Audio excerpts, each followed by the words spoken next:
Hello mga ka-mermaid! So for today's video, tara nga at samahan nyo ko ngayong araw. Sa araw na pala to mga ka-mermaid, itong video na ito is nung April 1, 2024 pa. At ngayon ko nga lang siya naisip na i-voice record mga ka-mermaid dahil nga sa sobrang busy. Araw na pala yan mga ka-mermaid is birthday nga ng lolo ko. Ang araw na yan pala mga ka-mermaid ay hindi din ako nakauwi dahil nga hindi ako napayagan. Pero kahit hindi ako nakauwi, at least nakapagpadala pa rin ako ng panghanda nila. At ito na rin pala yung lechon na iniihaw nila. Siguro maluluto yan ng 10 araw.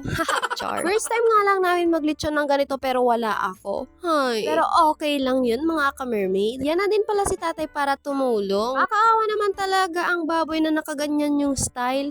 Nakatipid nga sila na yung mag-iihaw kaysa ipaihaw pa nila sa iba. Panahon pala ngayon is sobrang mahal talaga ang baboy. Biriin nyo ganyang kaliit is 6K plus. Siguro madali na lang yan maluluto dahil sobrang init nga ng panahon kaya baka maluto din agad. Parang ang bayanihan of the people sila dyan dahil tulong-tulong talaga sila sa bawat gawain. Yung pamangkin ko nga ay nakita ko nga dito sa video na siya ang nagpapaikot ng lechon. Sobrang hirap nga pala magluto ng lechon dahil oras-oras kailangan mo siyang paikutin parang pagpapaikot ng jowa mo sa'yo. Huy! Talagang pinaghandaan nitong birthday na ito mga ka-mermaid dahil buong barangay pakakainin nila. Huy! Pero sana soon sa birthday ko may palechon din ako. Huy! Di man ako nakauwi nitong araw na ito mga ka-mermaid pero babawi ako sa birthday ng lola ko. Mga oras na din yan pala mga ka-mermaid, yung mga tita ko at mga pinsan ko ay nagtutulong din dun sa kusina na maggayat ng mga ingredients na gagamitin nila. Kung mapapansin nyo nga mga ka-mermaid, sobrang tirik ng araw pero for the go pa rin ng mga person. Para lang sa lechon, go! Pero after 10 days nga mga ka-mermaid, ito na nga yung lechon, malapit nang maluto. Parang gusto ko nga kurutin pero hindi ko pala makukurot dahil nasa video lang. Kasalang nga yung lechon mga ka-mermaid ay prepare na nga nila yung mga ibang handa. Dahil hindi nga ako nakauwi dyan mga ka-mermaid ay pina-video ko na lang para ma-vlog ako. Hoy, ang dami namang handa, parang natatakam na tuloy ako. May pa-adobo nga sila dyan, may pa-kaldereta, may pa-pansit, spaghetti at merong cake tapos hindi mawawala ang lechon. So, syempre mga ka-mermaid, hindi naman nila pwedeng ihain lahat nung lechon dahil mauubos talaga yan nang wala sa oras. Kaya nga hinati nga ng tito ko at itatabi yung iba para naman makakain din yung iba. Ay, sabi nga ng mga tita ko, marami nga silang bisita na pupunta dyan kaya dapat magtira talaga. Gustong gusto ko talaga ang lechon pero hanggang sa video ko lang talaga siya makikita. And after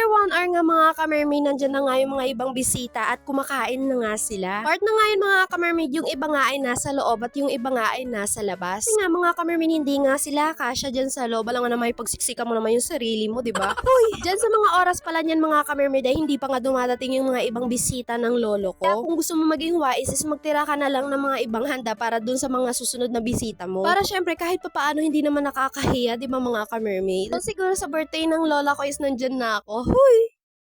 Paigamot eh. Ay ka ba? Marukuha yung lahat ng ano. 1, 2, 3. Ako dito. 1,